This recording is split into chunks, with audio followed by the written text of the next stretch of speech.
भव्यात्मा गोमर्षा जीवकांड समत्व मार्गणा में अब तीन प्रकार के सम्यक्त को देखने के पश्चात अब आचार्य भगवान सम्यक्त्व के तो तीन भेद कर दिए, किंतु सम्यक्त्व मार्गणा के, सम्यक्त्व मार्गणा और सम्यक्त्व में फर्क है। सब जगह पर यह आप लोगों ने देख लिया है।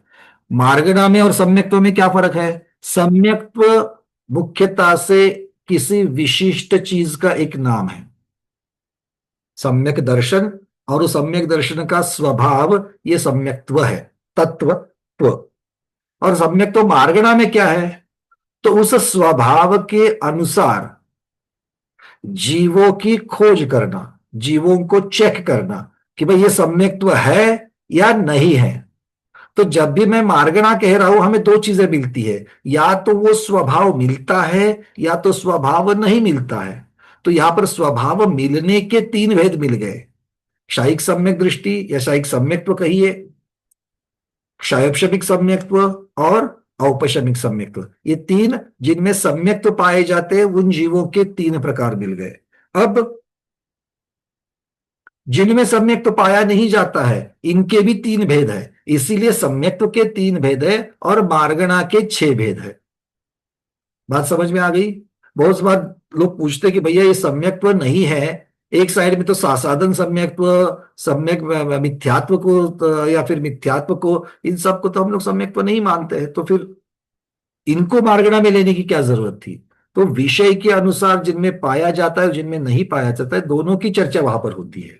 ठीक है ना? जैसे हम कोरोना इस विषय की अगर हम चर्चा करें, कोरोना इस विषय की चर्चा करें, तो कोरोना जिनको हुआ है वो बाधित है,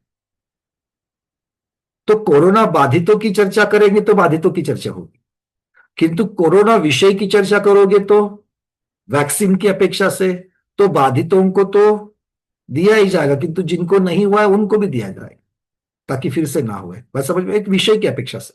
तो अब चलते हैं मार्गणा के अगले भेद। मार्गणा के तीन भेद भी हो गए, अब चौथा भेद है सासाधन सम्यक्त्व। किंतु इसको आगे बढ़ने से पहले आचार्य भगवान इन्हीं सम्यक्त्वों के साथ में आयुबंध का क्या संबंध है, इसकी चर्चा कर रहे हैं। तो गाथा क्रमांक 653, आयुबंध एवं सम्यक्त्व, इस प्रकार की चर्चा यहां पर हो रही है। सुजाता दीदी, कोई प्रश्न है आपका इससे संबंधित है? बोलिए। हाँ, वंदना भैया, ते प्रथमोशन सम्यक दर्शन मध्ये किसी भी गति अपर्याप्त अवस्था नहीं रहती, आणि द्वितीय उपशम मध्ये मात्र देवगति की अपर्याप्त अवस्था रहती है।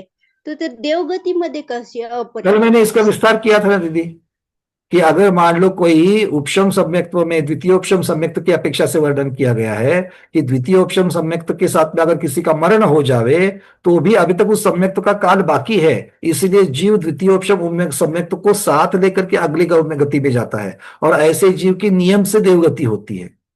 क्यों? क्योंकि अगर वो महामुनिराज की चर्चा वहां पर चल रही है, श्रेणी वाले मुनिराज की चर्चा चल रही है, तो मुनिराज जो है वो मुनिराज नियम से देवायु का ही बंद करके मुनिराज बनते हैं, या तो फिर अगर बिना आयु के अगर उनका अगर मुनिराज बने हैं तो आगे जाकर के बंधेगी तो देव की ही आयु बंधेगी। मतलब आयु अगर पूर्ण करे द्वितीय से सम्यक दृष्टि, तो वो नियम से आगे देवगति में जाता है, और देवगति में जाते वक्त उनके साथ में वो, क्योंकि अभी तक उस सम्यक्त्व का काल बाकी है, तो इसलिए अगले भव के निवृत्त पर्याप्त अवस्था तक वो आपको पाया जाएगा। ठीक है, जब तक उनका समय है वो पाया जाएगा। चलिए,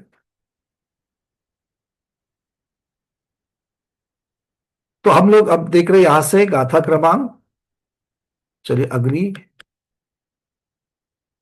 एक मिनट इसको,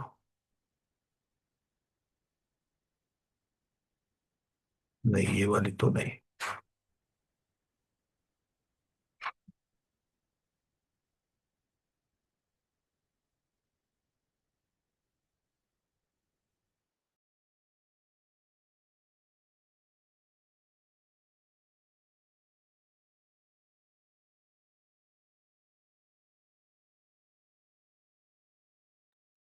तो इसको मैं एक मिनट आपको दिखा रहा हूं, सम्यक तो मार रहा हूं।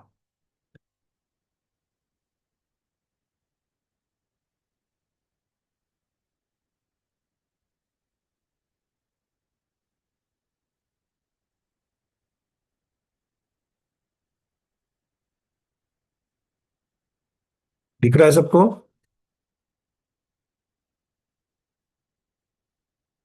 चलेगा था क्रमांक 653।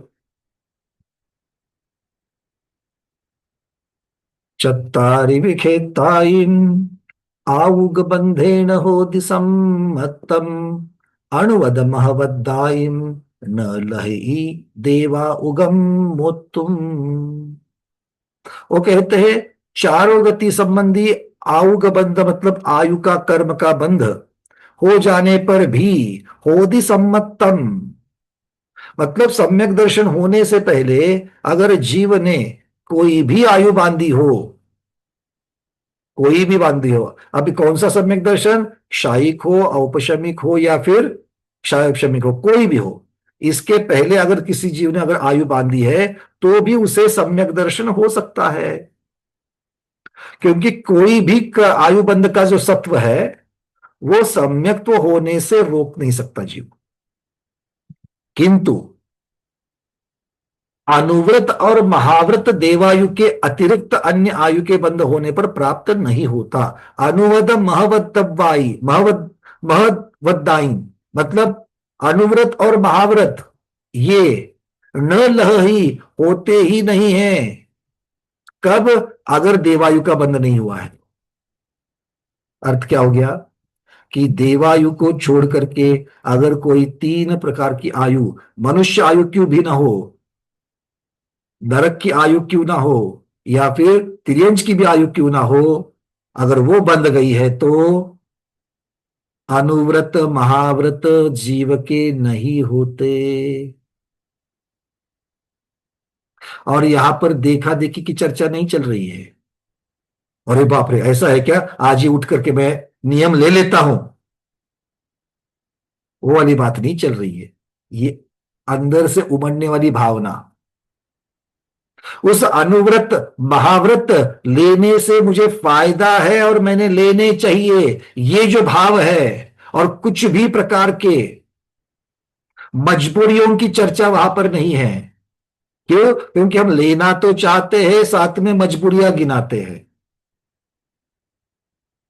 किंतु उन मजबूरियों के ऊपर,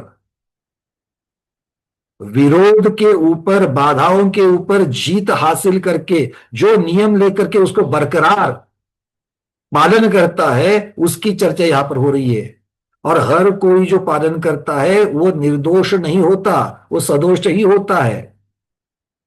किंतु जो दोष लगते हैं उन दोष, सबसे पहले तो दोष नहीं लगे इसलिए सावधान रहते हैं, जो चर्या बताई है उस चर्या के अनुसार चलते हैं, वहां से शॉर्टकट नहीं निकालते। और अगर इतना करते हुए भी अगर मान लीजिए कोई दोष लग जावे तो उसका प्रतिक्रमण करके शुद्ध हो जाते हैं और फिर से वो गलती ना होवे इसका प्रयास करते हैं। मैं फिर से बोलता हूं, अनुव्रत और महाव्रत लेने के पश्चात निर्दोष होवे ये जरूरी नहीं है, सदोष हो सकते हैं, किंतु लेकर उसको निर्दोष पालन करने का भाव होना चाहिए और भाव के साथ में प्रयास भी होना चाहिए। दो, क्योंकि अनुव्रत और महाव्रत ये चर्या है, और चर्या है मतलब आचरण भी करना है। अरे मेरे बहुत भाव होते हैं, क्या करूं मैं, तो भी ये नहीं होगा। बात समझ में आ रही है? और मैं पिछले 30-40 साल से ये सारे पाल रही, ये तो सब पाल रही, ये तो सब पाल रही हूं मैं, तो भी नियम पूर्वक, नियम का अर्थ यह होता है कि किसी भी प्रकार की बाधा आ जावे मैं यावत जीवन इस नियम का पालन करूंगी, और इसके बिना गुणस्थान बदलता नहीं है, नियम के बिना व्रत नहीं होते हैं, और नियम गुरु की साक्षी पूर्वक लिए जाते हैं। अब गुरु साथ सामने नहीं है तो आप अभ्यास पूर्वक स्वयं की साक्षी से अपने मंदिर जी में जाकर के भगवान की साक्षी से ले सकते हो, किंतु गुरु की साक्षी से लेना बहुत जरूरी। इसकी चर्चा मैंने पहले भी की, आज उसका विस्तार नहीं करूंगा मैं। गुरु की साक्षी से इसलिए क्योंकि गुरु आपसे पूछताछ करते हैं, आपकी योग्यता देखते हैं, इसके पहले का बेस देखते हैं, और विधिवत क्रम पूर्वक आपको वो व्रत दिए जाते हैं। मेरे सामने एक बार ऐसे ही प्रकरण हुआ था। बड़ी माता जी के सामने बैठे थे, और बहुत परिचित हमसे एक व्यक्ति थी, और वो व्यक्ति बड़ी दानशूर है, बड़ी दानशूर है, गुरुओं का सम्मान करते हैं, सब कुछ है उनमें, अच्छे गुण है उनमें। 16 कारण के 16 उपवास तक किए थे, उतनी शारीरिक क्षमता है। माता जी के सामने आ गई और माता जी को बोल दिया मुझे ये नियम लेने हैं। तो माता जी ने पहले पूछा, रात्रि भोजन त्याग है, आलू प्याज का त्याग आज तक किया है?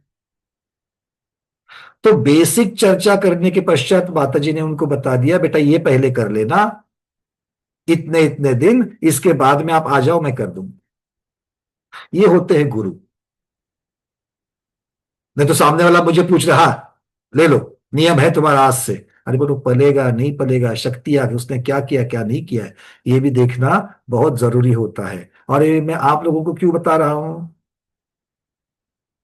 क्योंकि आपके आजू बाजू में हो सकता है संलेखनारत बहुत सारे जीव रहते हैं, और जब लोगों को पता चलता है कि आप स्वाध्यायी हो, तो हो सकता है कि लोग आपको पूछे, भैया ऐसा ऐसा है, वो उनको नियम दे दो। और आप भी जाकर के, जैसे कि आपकी 50 साल की पिच्छी हाथ में लेकर के आप चर्या निभा रहे हो, ऐसे हाथ आविर्भाव में आप चले जाते हो, हाँ अच्छा नियम देने हैं, अरे दूसरों को नियम देने में तो एक नंबर रहते हैं हम लोग, देखे हमने ऐसे। और जाकर के आपको इसका नियम, उसका नियम, उसका नियम, उसका नियम, नहीं, ये तरीका नहीं है। भाई क्लियर है, समझ में आ रही है बातें? आप संबोधन दे सकते हो अच्छी तरीके से, और नियम तो उतने ही देना जो स्वयं को है, उससे ज्यादा नियम देने के लिए तो आप हकदार भी नहीं हो।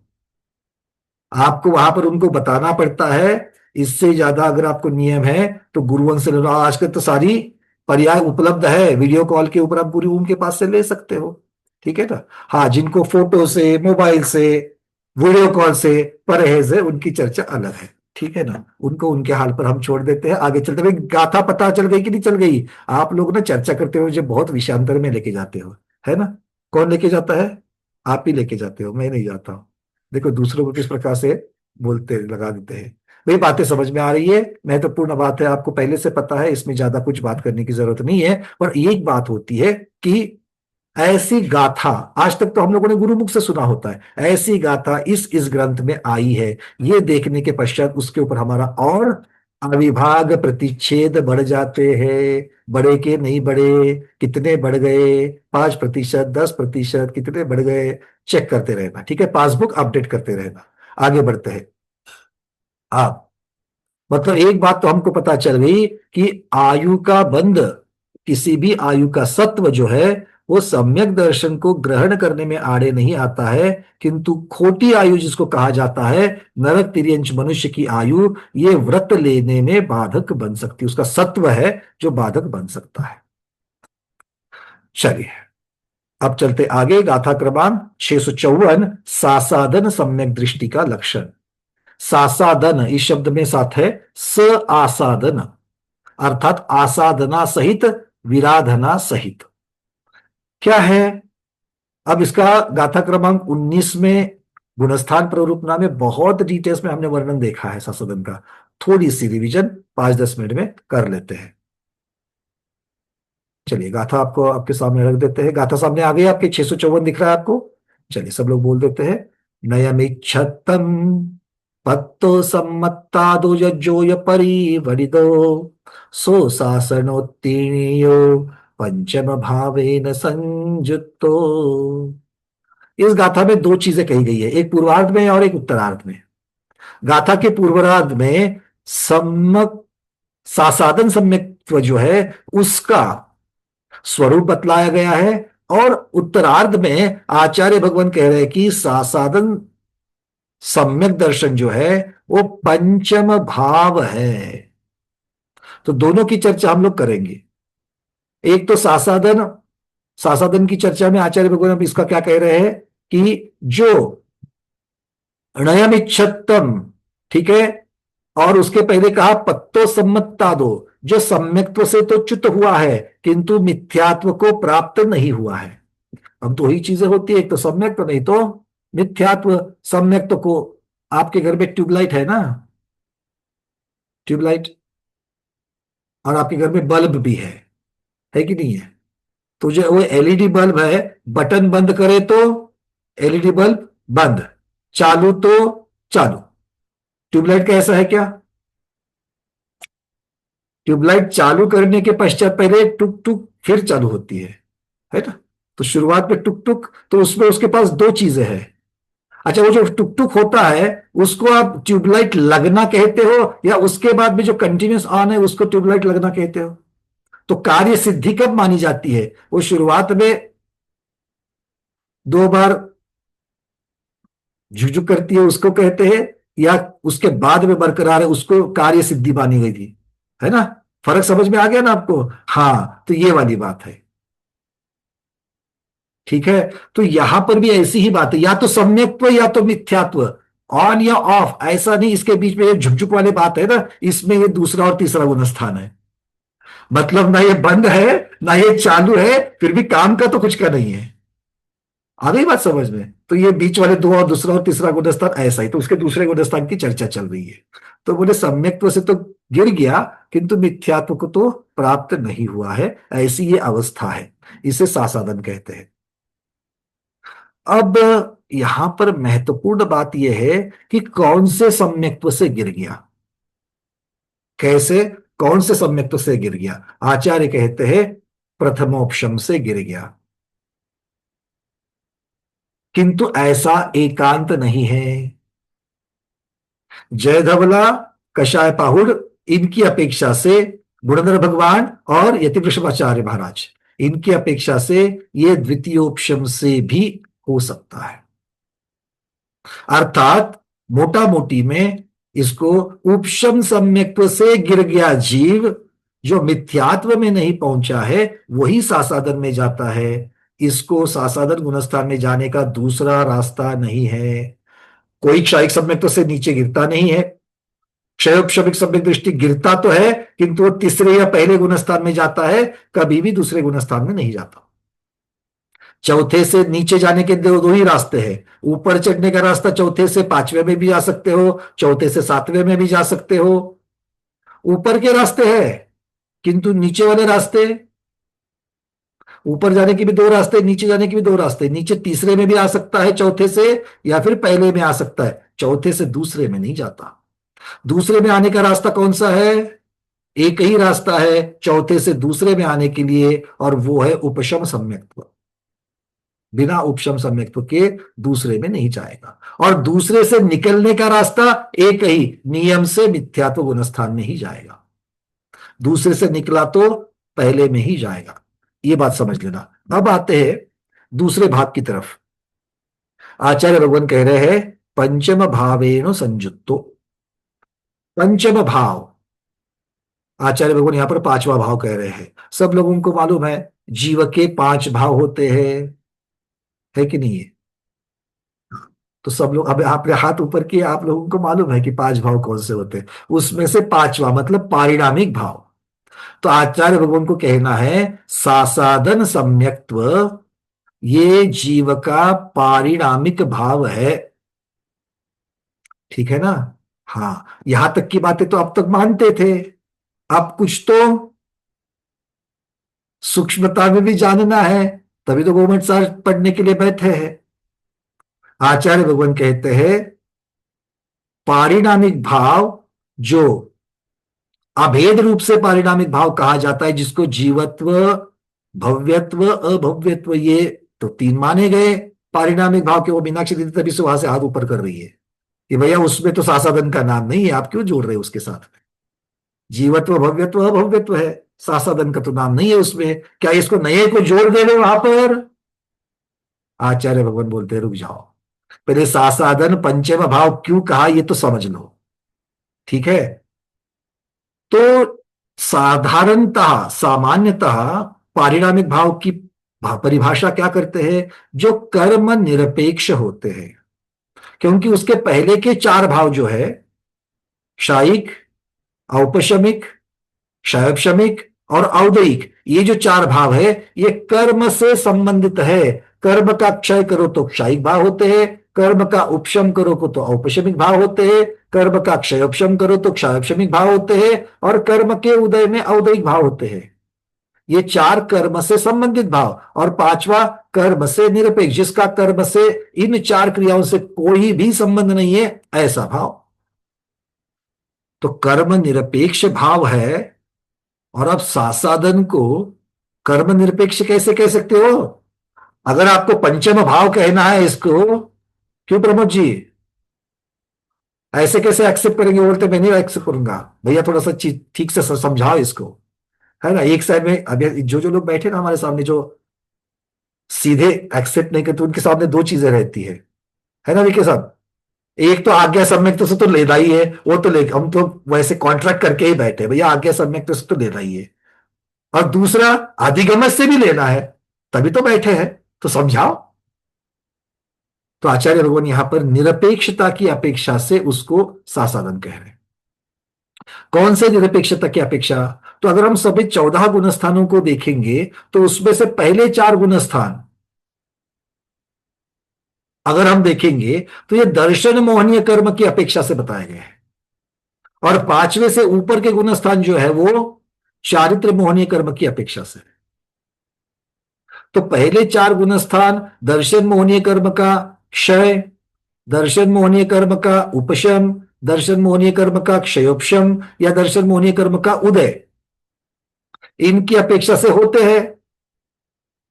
और बाकी के 5वें से 14वें तक के या तो चारित्र मोहनीय कर्म के क्षय से, या तो चारित्र मोहनीय कर्म के उपशम से, या तो चारित्र मोहनीय कर्म के क्षयोपशम से, या तो चारित्र मोहनीय कर्म के उदय से।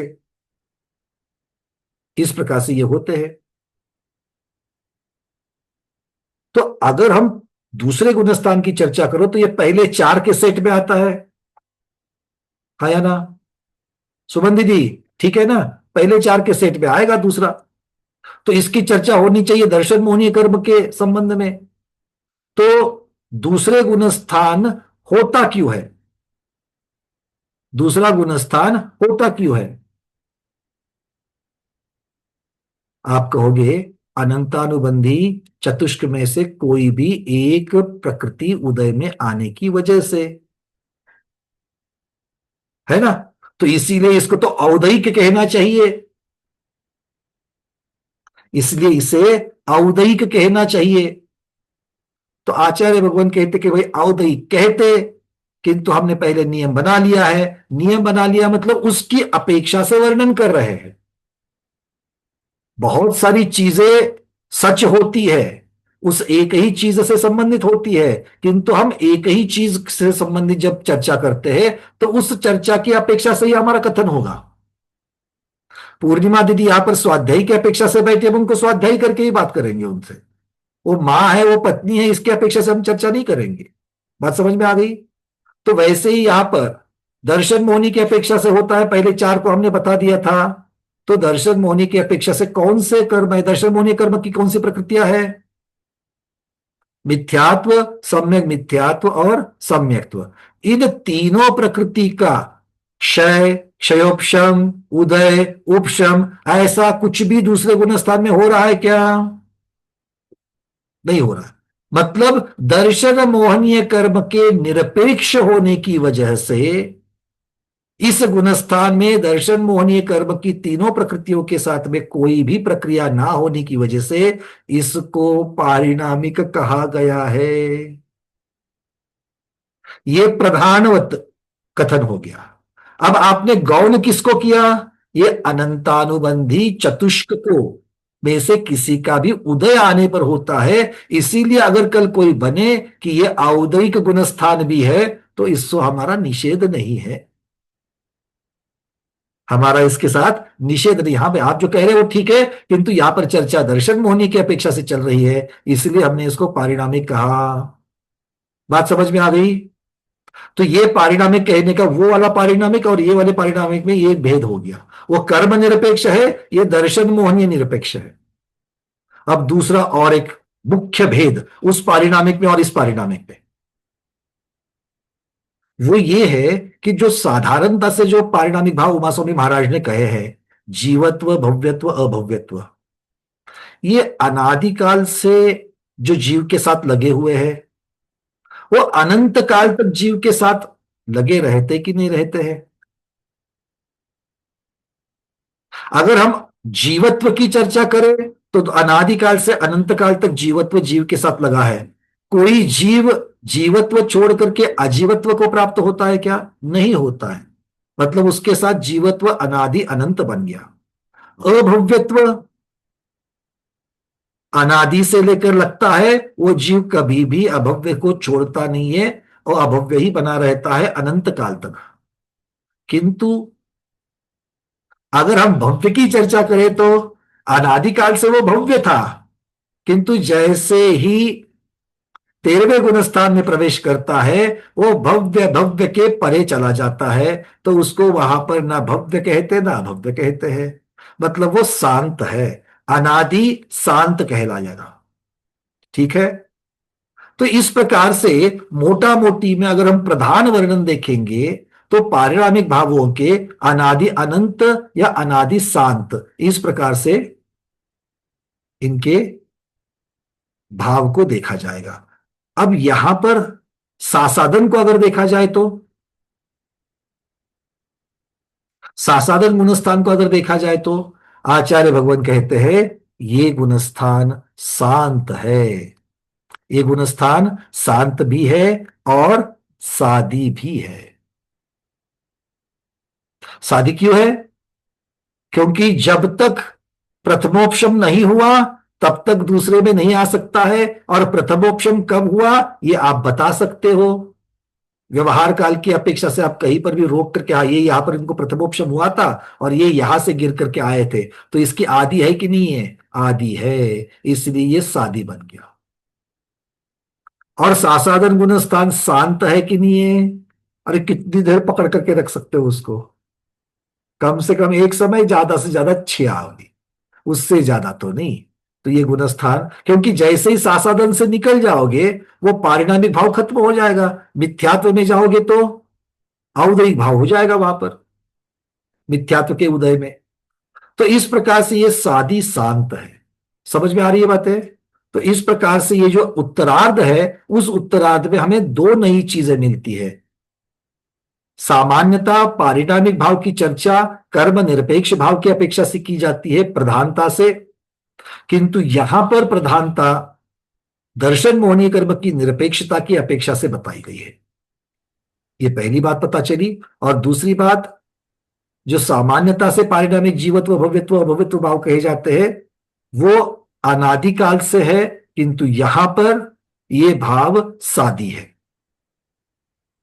ठीक है। अनंत की अपेक्षा से, अंत की अपेक्षा से चर्चा जो है वो वहां पर भी शांत है, यहां पर भी शांत है, किंतु भव्यत्व वहां पर भी शांत है और यहां पर सासादन भी शांत है, अंत सहित है। किंतु आदि दोनों जगह पर देखेंगे तो यहां पर अनादि है और दूसरी जगह पर सादी है। ये बात समझ में आ गई सबको? क्लियर है? ज्यादा पंकज सादी अनादि सादा तो नहीं हुआ? समझ में आ रही है बातें? क्लियर है ना? पंकज जी, हमारा जी। सम्यक दर्शन की आसाधना करने से यह नया गुणस्थान बन गया, दूसरा सासाधन गुणस्थान कर। हम्म। इसी प्रकार व्रत की आसाधना करके जब पतनोन्मुखी होते हैं तो उसके लिए भी तो एक नया गुणस्थान बनना चाहिए था। कौन से गुणस्थान क्योंकि से? जैसे सम्यक दृष्टि सम्यक दर्शन की विराधना करके मिथ्यात्व के अभिमुख हुआ, हम्म। इसलिए उसको सासाधन गुणस्थान वर्ती कहा। इसी प्रकार एक अनुव्रति अथवा महाव्रति, महाव्रत और अनुव्रत के योग्य गुणस्थान को प्राप्त किए हैं, तद योग्य उनकी लब्धि विशुद्धि लब्धि स्थान है। और वहां से जब छूट करके उस व्रत से जब अव्रत की तरफ सन्मुख होते हैं, उसके लिए अलग से गुणस्थान क्यों नहीं बना? बहुत सुंदर। सबको प्रश्न समझ में आ गया? अच्छा, इसी यहां पर फर्क ये है कि मिथ्यात्व और सम्यक्त्व, सम्यक्त्व से च्युत हुआ और मिथ्यात्व जो उसका अविनाभावी है, जो विरुद्धार्थी की अपेक्षा अविनाभावी है, वहां पर पहुंचने के बीच में अलग से एक अवस्था बन गई है।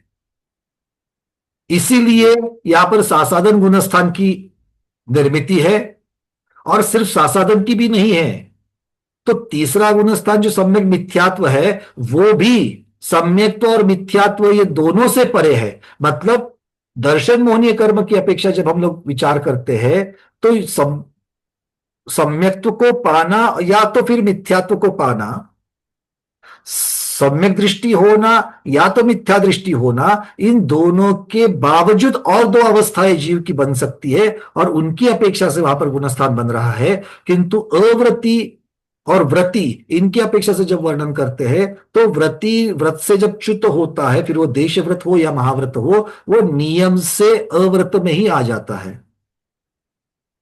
अब महाव्रत की अपेक्षा से जब वर्णन करेंगे, तो उनको दो चीजें मिल सकती है कि महाव्रत से च्युत हुआ किंतु टोटल असंयमी नहीं हुआ, अव्रती नहीं हुआ, बीच में देशव्रती हो सकते हैं। तो इसीलिए उनके लिए एक बीच वाला गुणस्थान बन जाएगा। तो जहां जहां पर, और इसीलिए आचार्य भगवान कहते हैं कि दर्शन मोहनी की अपेक्षा और चारित्र मोहनी की अपेक्षा, तो जो जो जिस जिस प्रकार की अवस्था में जाता है, उस प्रकार से उसकी गुणस्थान की निर्मित होगी, क्योंकि गुणस्थान की निर्मित ये कार्य रूप है, कारण रूप नहीं है। जी।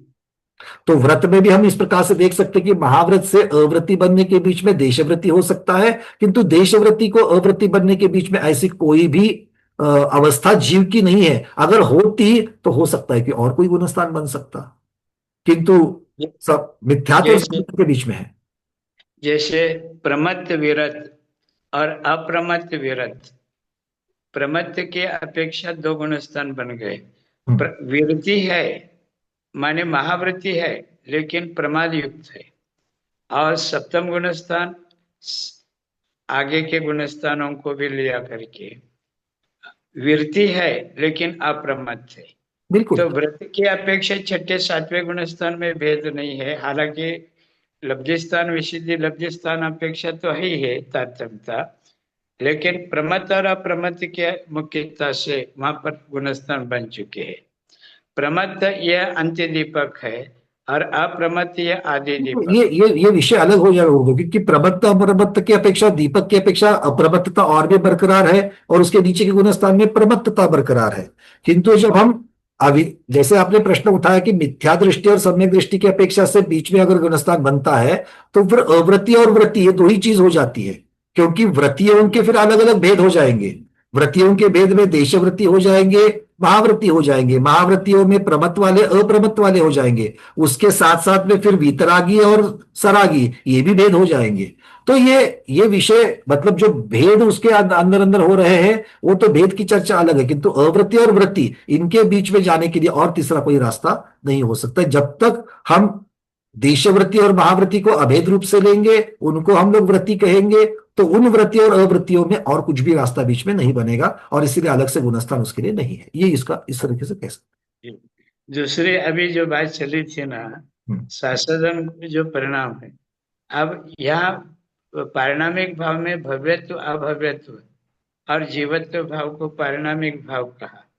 तो जीव तो द्रव्य है, जीव कोई परिणाम नहीं है, जीव कोई भाव नहीं है, जीव तो द्रव्य है, और उसका चेतनत्वपना जो है ना, वो उसका भाव है, अथवा उस चेतन जीवत्व का वो चेतनत्व ये उसके परिणाम है। और यह परिणाम कर्म निरपेक्ष परिणाम है। जीव में जो चेतना गुण है वो कर्म निरपेक्ष गुण है, त्रिकालिक रहने वाला, निगोध से लेकर के शुद्धों तक। तो जीवत्व भाव पारिणामिक कहने के बजाय चेतनत्व भाव पारिणामिक है, ऐसा क्यों नहीं कहा? कोई बात नहीं, ये पर्यायवाची हो जाते हैं, क्योंकि चेतनत्व के फिर आगे दो भेद हो जाते हैं।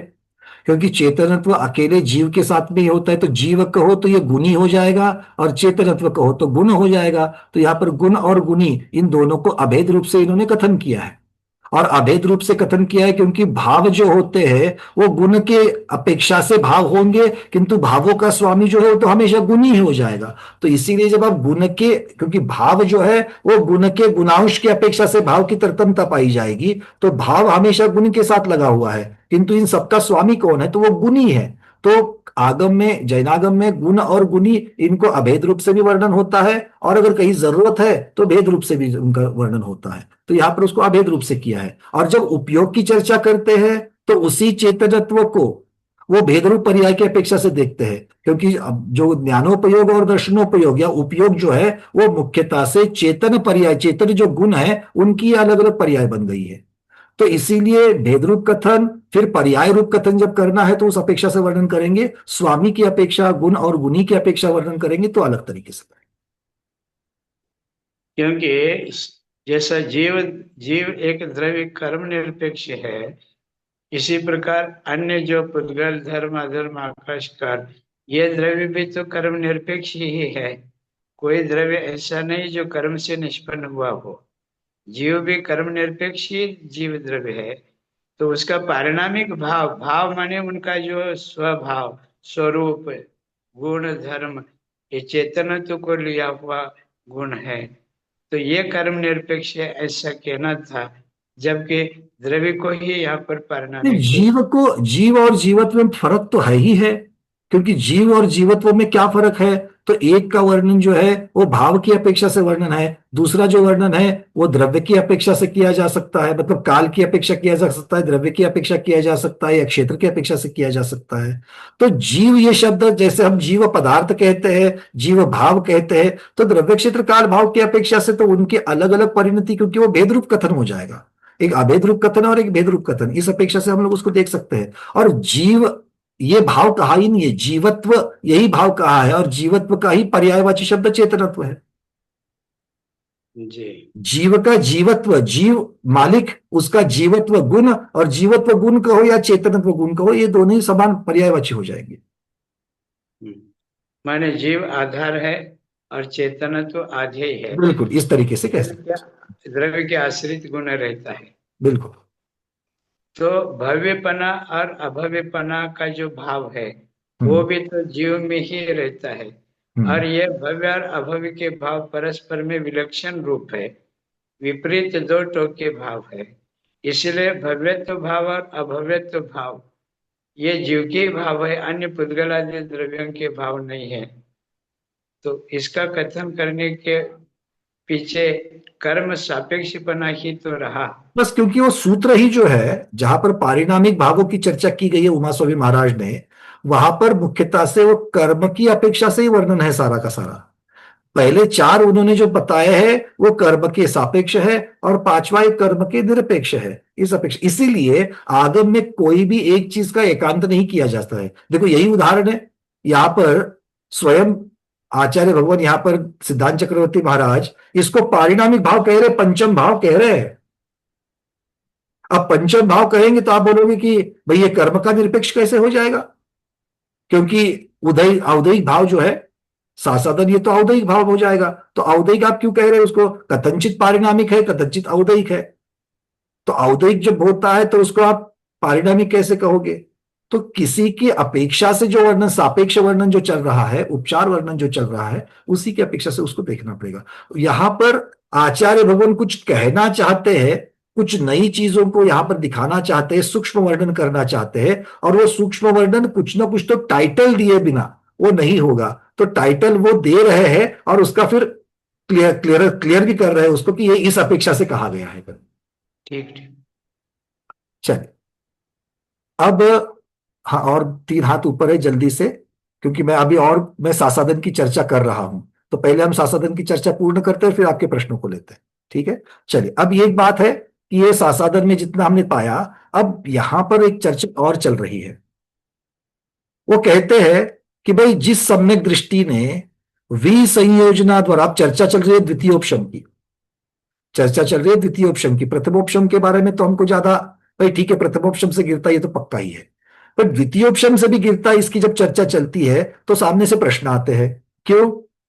क्योंकि द्वितीयोपशम करने से पहले आपने अनंतानुबंधी की भी संयोजना की है कि नहीं की है? और सासाधन में जाने के लिए रास्ता एक ही है, अनंतानुबंधी का उदय, क्योंकि मिथ्यात्व के उदय से कोई सासाधन में नहीं जाता है, एक ही रास्ता है और वो है अनंतानुबंधी का उदय। तो जिस अनंतानुबंधी के उदय की आप चर्चा कर रहे हो सासाधन में, वो तो द्वितीयोपशम करने से पहले उसकी पूर्व तैयारी में ही अनंतानुबंधी की भी संयोजना कर दी है। तो अनंतानुबंधी नाम का कोई द्रव्य अब आत्मा में शिल्लक नहीं है। ठीक है, अच्छा। तो आचार्य भगवान कहते कि जिस सम्यक दृष्टि ने विसंयोजना के द्वारा अनंतानुबंधी चतुष्क को निस्सत्व किया है। और वो जब मिथ्यात्व या सासाधन को प्राप्त होता है, तब मिथ्यात्व या सासाधन के प्रथम समय में अनंतानुबंधी चतुष्क का स्थिति सत्व पाया जाता है। ये आचार्य भगवान कथन कर रहे हैं कि ऐसा जीव जिसने अनंतानुबंधी विषय संयोजना करके द्वितीयोपशम पाया है, वो अगर किसी कारणों से सीधे पहले गुण स्थान में जावे या फिर वो दूसरे गुण स्थान में होकर के पहले गुण स्थान में जावे, तो भी दूसरे गुण स्थान के प्रथम समय में या पहले गुण स्थान के प्रथम समय में वो कह रहे कि अनंतानुबंधी का सत्व पाया जाएगा। कैसे? अब वो सीधे तो नहीं जाएगा मिथ्यात्व में, जाएगा तो सासाधन और मिथ्यात्व में होकर के ही जाएगा। तो या तो दूसरे गुणस्थान के पहले में देखो या तो पहले गुणस्थान के पहले समय से देखो, दोनों जगह पर आपको अनंतानुबंधी तो दिखती ही दिखती है। अब ऐसा बोलते ही शंकाकार यहां पर शंका कर रहा है। वो कहता है कि असद्रूप मतलब जिसका अस्तित्व नहीं था, क्योंकि आपने उसको निस्सत्व कहा। निस्सत्व मतलब सारा का सारा द्रव्य उसका अब वहां पर पूर्ण खलास हो चुका है, उसको कोई भी वहां पर उसके अस्तित्व नहीं है। तो असद्रूप अनंतानुबंधी चतुष्क की सासाधन गुणस्थान में सत्ता रूप से उत्पत्ति कैसे हो सकती है? जब आपने उसका पूरा का पूरा सत्व वहां से हटा दिया था, तो सासाधन गुणस्थान में जीव जाएगा ही कैसे? प्रश्न समझ में आ रहा है आपको? क्योंकि सासाधन में लेके जाने वाला कौन है? अनंतानुबंधी है। और जब तक अनंतानुबंधी का उदय नहीं आएगा तब तक सासाधन में नहीं जाएगा। और अनंतानुबंधी का उदय कहां से आएगा? जब उस प्रकृति का सत्व पूरा का पूरा हटा दिया है। तब आचार्य भगवान उसका उत्तर दे रहे हैं कि सासाधन परिणामों से उसकी उत्पत्ति हो जाती है। तो अनंतानुबंधी की जो संयोजना होती है द्वितीयोपशम के बाद में, जो जय धवलाकार ने और कषाय प्रावृत्त में मानी है, उस अपेक्षा से यहां पर वर्णन कर रहे हैं आचार्य भगवान। वो कहते हैं कि सासाधन परिणाम ये जीव के ऐसे परिणाम है, सासाधन मतलब विराधना सहित सम्यक्त्व, ऐसे जो परिणाम है, जो परिणाम न सम्यक्त्व रूप है न मिथ्यात्व रूप है, तो ये बीच वाले अलग से परिणाम है। तो वो परिणाम अगर जीव के होते हैं तो सासाधन परिणाम जैसे होते हैं, वो अनंतानुबंधी की संयोजना करने के लिए कारणभूत होते हैं। अब ऐसा बोलने पर फिर से शंकाकार बोल रहा है कि ये सासाधन रूप परिणाम किस कारण से उत्पन्न होते हैं? तब आचार्य भगवान कह रहे हैं अनंतानुबंधी चतुष्क के उदय से। क्या है देखो, अनंतानुबंधी चतुष्क के उदय से सासाधन परिणाम और सासाधन परिणामों से अनंतानुबंधी की संयोजना। तो किसको लेंगे पहले? फिर आचार्य भगवान को पूछा गया अनंतानुबंधी चतुष्क का उदय किस कारण से होता है? शंकाकार छोड़ नहीं रहा है। अब ठीक है, आप कितना भी जम करते करते करते दूसरा दूसरा नाम ले लो, उसके लिए वो पूछ रहा है कि अब अनंतानुबंधी चतुष्क का उदय कैसे होता है? तो आचार्य भगवान कहते हैं परिणाम विशेष के कारण अनंतानुबंधी चतुष्क का उदय होता है। विशेष परिणामों के कारण, परिणामों के महात्म्यवश, उसके इंपॉर्टेंस की वजह से शेष कषायों का द्रव्य सासाधन गुणस्थान में उसी समय अनंतानुबंधी रूप से परिणमन कर उसका उदय देखा जाता है। अर्थात आचार्य भगवान कह रहे हैं आपने उसका समूल नाश नहीं किया था, आपने उसका समूल नाश नहीं किया था। ना क्षायिक सम्यक दृष्टि समूल नाश करता है, किंतु क्षायिक सम्यक दृष्टि ऐसे परिणामों का समूल नाश करता है। दर्शन मोहनीय की जो परिणाम, जो प्रकृतियां है, उनका समूल नाश करता है, जिसकी वजह से जीव को अनंतानुबंधी चतुष्क का उदय और उस उदय से सासाधन वाले परिणाम हो सके। यही फर्क है क्षायिक सम्यक दृष्टि की अनंतानुबंधी विसंयोजना में और द्वितीयोपशम वाली अनंतानुबंधी की विसंयोजना। इसीलिए द्वितीयोपशम के बाद में अनंतानुबंधी की संयोजना होकर के जीव सासाधन गुणस्थान और सासाधन से फिर मिथ्यात्व गुणस्थान में जा सकता है, ऐसे आचार्य भगवान यहां पर कह रहे हैं। ठीक है, अब जो हम लोगों ने गुणस्थान प्ररूपना में कुछ चीजों को देखा था, उसको भी हम लोग देख लेते हैं। पहले एक चीज है कि मतलब सासाधन में कैसे जीव जाता है, वहां से कहां कहां जा सकता है, थोड़ी और भी उसका जो स्वरूप है, सासाधन गुणस्थान का जो स्वरूप है, वो भी हमको देखना होगा। तो आपको मैं यहां से गुणस्थान प्ररूपना के उन चार्ट्स को दिखा रहा हूं।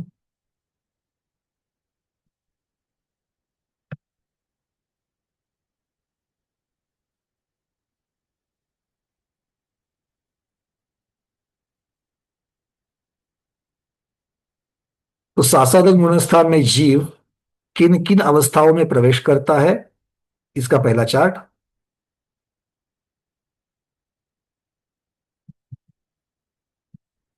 दिख रहा है सबको?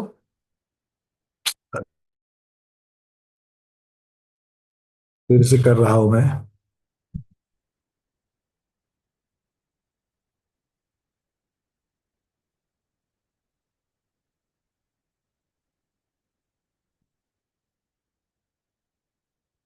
क्लियर है? चलिए, तो देखिए यहाँ पर प्रथम ऑप्शन और द्वितीय ऑप्शन दोनों जगह से किस प्रकार से जीव अनंतानुबंधी के उदय से सासादन गुणस्थान में आता है, और सासादन से फिर एक समय से 6 आवली जितना भी कार उसको मिला है उसके अपेक्षा से लेकर मिथ्यात्व गुणस्थान में जाता है। एक साइड में द्वितीय ऑप्शन का जो कथन है वो कषाय प्राभृत के आधार पर है, और जो पहला कथन है वो षटखंडागम के आधार पर है। ये समझ लेना। ठीक है, चलिए अब चलते हैं आगे। अब आचार्य भगवान यहां पर कह रहे हैं कि यहां पर सम्यक्त्व शब्द क्यों लगाया, सासाधन के साथ में सम्यक्त्व शब्द क्यों लगाया। तो आचार्य कहते हैं कहां से ये जीव आया है या किसकी विराधना करने की करके आया है, ये दिखाने के लिए भूत नैगम नय से सम्यक्त्व शब्द यहां पर लगाया गया है। भूत नैगम नय से सम्यक्त्व शब्द यहां पर लगाया गया है। ये नया कुछ नहीं बता रहा हूं मैं, ये गुणस्थान परिरूपणा में चर्चा हो चुकी है। ठीक है ना, जो नए नए नोट्स वापस लिख रहे हो देख लेना। फिर कहते हैं अब इसको समझना है हमको, इस चित्र को, ये रेखा चित्र को समझना है। देखिए ये पूरी ऊपर से एक लगातार लाइन है काले कलर की, और उसके बाद में डॉट डॉट डॉट शुरू होते हैं। तो जहां पर डॉट डॉट डॉट शुरू होते हैं वहां पर एक नीले कलर की लाइन है ऊपर से दिख रही है, और फिर नीचे भी एक नीले कलर की लाइन है। तो ये दोनों के बीच में नीला कलर ऊपर का और नीचे नीला कलर नीचे का जो हॉरिजॉन्टल लाइंस है, ये टोटल उपशम सम्यक्त्व का अंतर मुहूर्त काल है। ये उपशम सम्यक्त्व का अंतर मुहूर्त काल है। और इस अंतर मुहूर्त काल में कम से कम एक समय या ज्यादा से ज्यादा 6 आवली इतना समय जब शेष रहता है, तब अगर किसी जीव के अनंतानुबंधी कषाय में से किसी एक कषाय का उदय हो जावे, जो लाल लाइन से दिखाया है, जो लाल लाइन से दिखाया है कि भैया यहां पर अनंतानुबंधी का उदय हो गया, तो वहां से वो जीव चौथे गुणस्थान की जगह पर अब दूसरे गुणस्थान में आ जाएगा। ठीक है, तो वो पार्टीशन है। तो चौथा गुणस्थान कहां से कहां तक रहा, ऊपर की नीली लाइन से लाल लाइन तक, और दूसरा गुणस्थान कहां से रहा, लाल लाइन से, हॉरिजॉन्टल लाल लाइन से शुरू होकर के नीचे वाली नीली लाइन तक रहा। तो ये उसके सासादन गुणस्थान का समय है। इसके बाद में क्या होगा, नियम से जीव मिथ्यात्व गुणस्थान में प्रवेश करेगा, जो नीचे मिथ्यात्व गुणस्थान दिखाया है। सबको ये रेखा चित्र क्लियर हो गया? ये किस प्रकार से जाता है, काल कौन सा होता है, ये भी समझ लेना। ठीक है, काल तो सम्यक्त्व का काल है, मतलब प्रथमोपशम का जितना काल होता है उतना काल ले रहे हैं। उसी काल में से आपको एक समय से 6 आवली का काल निकालना है। किंतु इसका अर्थ यह नहीं है कि चौथा गुणस्थान ऊपर की नीली लाइन से लेकर के नीचे की नीली लाइन तक है, नहीं। क्योंकि जैसे ही अनंतानुबंधी का उदय होगा लाल लाइन की, यहां पर जीव का गुणस्थान चेंज हो जाएगा। ठीक है, तो काल के लिए लिया तो काल किसके अंदर से लिया है, दूसरे गुणस्थान का काल, वो प्रथमोपशम के काल से, उसमें से ही थोड़ा सा बंटवारा हो गया है। किंतु चूंकि वहां पर जीव के परिणाम बदलते हैं, इसलिए गुणस्थान बदल रहा है, चौथे से दूसरे में आ रहा है। चलिए, दर्शन मोहनीय कर्म का अभी उपशम का ही काल चल रहा था। मतलब वो जो परिणाम थे दर्शन मोहनीय कर्म के, अनंतानुबंधी की विसंयोजना और 3 करण, ये जो किए थे, क्योंकि कषाय प्राभृत वालों ने अनंतानुबंधी की विसंयोजना मानी है, बाकियों ने नहीं मानी है, किंतु 3 करण तो सबने माने हैं। और उसी 3 करण के दौरान मुख्यतः से दर्शन मोहनीय कर्म का जो मिथ्यात्व प्रकृति है, उस मिथ्यात्व प्रकृति का भी वहां पर उपशमन किया गया है। तो ये आचार्य भगवान कह रहे हैं कि इस प्रकार से ये मिलता है, और एक दृष्टांत देकर के वो समझाते हैं कि ये सासाधन के अलग परिणाम होते हैं, मतलब क्या होते हैं। तो उन्होंने कह दिया कि जैसे किसी ने खीर खा ली, तो खीर का स्वाद तो सबको मालूम है मीठा होता है, किंतु अगर किन्हीं कारणों से अगर वमन हो गया, तो भी उस जीव के मुंह में थोड़ा बहुत खीर का स्वाद रह जाता है, किंतु वो पुराने वाले खीर का मीठा स्वाद नहीं होता है, एक अलग प्रकार का स्वाद उसके मुंह में जमा होता है। वैसे ही है पुराना मीठा प्रथमोपशम का स्वाद है, और अब ये जो कड़वाहट के जैसा जो स्वाद है, जो मिलता जुलता है खीर के साथ, किंतु वो ओरिजिनल मीठे खीर के जैसा नहीं है, कड़वी खीर के जैसा है, इसीलिए इसको सासादन कह दिया है। तो इस दृष्टांत के ऊपर से आचार्य भगवान ने बड़ा सुंदर दृष्टांत देकर के इसको फर्क समझाया है। अब इसके आगे अब एक महत्वपूर्ण विषय है कि इस गुणस्थान में क्या मरण होता है, मरण हो सकता है। आचार्य भगवान कहते हैं कि मरण हो सकता है। कौन कौन से जीव का मरण हो सकता है? तो वो कह रहे हैं कि सासादन गुणस्थान में ऐसे जीवों का मरण हो सकता है जो नरक में नहीं जाने वाले हैं। कहां कहां नहीं जाने वाले जीव है उनका ही मरण है। मतलब नरक बद्धायुष्क है तो नरक बद्धायुष्क का मरण सासादन गुणस्थान में नहीं होता। वायुकायिक और अग्निकायिक बद्धायुष्क अगर कोई है तिर्यंज गति का, तिर्यंच आयु का, स्थावर का, अग्निकायिक और वायुकायिक, इनका अगर कोई बद्धायुष्क है उसका भी मरण सासादन में नहीं होता। उसके साथ में लब्ध पर्याप्त साधारण वनस्पति बद्धायुष्क अगर कोई है तो उसका भी मरण सासादन में नहीं होता। और सर्व सूक्ष्म पर्याय बद्धायुष्क हो, सूक्ष्म पर्याय मतलब किसमें होगी सूक्ष्म पर्याय? दो इंद्रिय, तीन इंद्रिय, चार इंद्रिय वालों की सूक्ष्म पर्याय होती क्या? नहीं होती। त्रस की सूक्ष्म पर्याय नहीं होती है, इसलिए सिर्फ और सिर्फ स्थावर की ही। देखो ऐसे सब सिद्धांत को इस जगह जगह लेना चाहिए। तो स्थावर में पांच स्थावर है, पांचों के पांचों स्थावर में सूक्ष्म पर्याय होती है। तो ऐसे सूक्ष्म स्थावर बद्धायुष्क भी यहां पर इस गुणस्थान में मरण को प्राप्त नहीं होते। अगर ऐसा कोई बद्धायुष्क है तो वो जीव सीधे प्रथमोपशम से गिरना है तो पहले गुणस्थान में मिथ्यात्व प्रकृति का उदय आकर के ही मरेगा। वो अनंतानुबंधी का उदय आकर के पहले सासादन में आयु जाकर के पूर्ण करेगा, ऐसा होगा ही नहीं। ठीक है, तीनों कालों में ऐसा नहीं होता है, और इसीलिए यहां पर केवली भगवान की वाणी में इसको नियम के स्वरूप में, सिद्धांत के स्वरूप में बताया है। चलिए, तो अब बच गए कौन? देवगति, मनुष्य गति और तिर्यंज गति में ये सारी चीजों को छोड़ करके जाने वाले तिर्यंज गति वाले, मतलब त्रस के सारे तिर्यंज, दो इंद्रिय, तीन इंद्रिय, चार इंद्रिय, पंचेंद्रिय, संगी असंगी तिर्यंज, इन सब का मरण इसमें हो सकता है। इनकी चर्चा यहां पर कर रहे हैं। और एकेंद्रिय में भी, एकेंद्रिय तिर्यंज में कौन से आएंगे? पृथ्वी का एक बादर, जल का एक बादर और प्रत्येक वनस्पति का एक। ये जो है ये जीव मुख्यता से इनकी चर्चा सासादन में मरण कर सकते हैं। ऐसे बद्धायुष्क सासादन में मरण कर सकते हैं। अगर ऐसे जीव सासादन में मरण करते हैं तो उनके पास कितना समय होना चाहिए, कितनी आयु पूर्ण होनी चाहिए? आप लोगों को कृतकृत वेदक वाला अभी अभी हाल ही में हमने चर्चा की थी, वो याद है ना? कि भाई यहां पर अगर इस जीव को मरना है, देव बद्धायुष्क अगर है तो देव बद्धायुष्क तो यहीं पर मरण कर सकता है, ये यहीं पर कर सकता है, ये यहीं पर कर सकता है। ऐसी ही चर्चा यहां पर भी है। तो पहला असंख्यात्वा भाग ले लो। किसका असंख्यात्वा भाग? सासादन गुणस्थान के प्रथम आवली को लेना है। सासादन गुणस्थान में टोटल ज्यादा से ज्यादा 6 आवली हो सकती है। अब किसी के पास कितनी आवली है मालूम नहीं है, किंतु सासादन के गुणस्थान की पहली आवली ले लेना।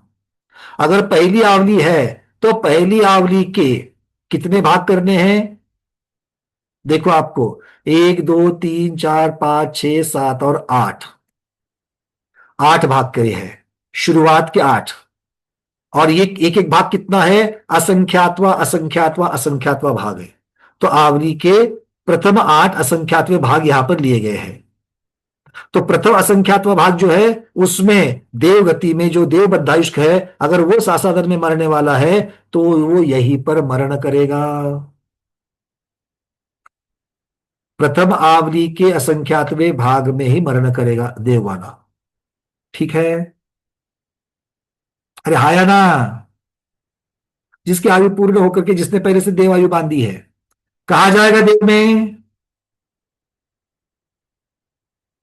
अब सासादन वाला है ना। सासाधन वाला है। तो यहां से तो नियम से मिथ्यात्व में गिरने वाला ही है, तो मिथ्या दृष्टि जहां जहां जाते देव में वहां वहां जाएगा। चलिए, किंतु उस देव गति के विग्रह गति में, देवायु के विग्रह गति में और निर्वृत्त पर्याप्तक अवस्था में आपको सासाधन गुणस्थान मिल सकता है।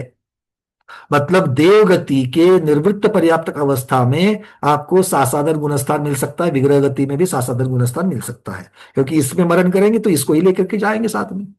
अगला अगला संख्यात्मक भाग जो है वो मनुष्य गति, मनुष्य बद्धायुष्क जो है वो मनुष्य बद्धायुष्क का मरण यहां पर होगा।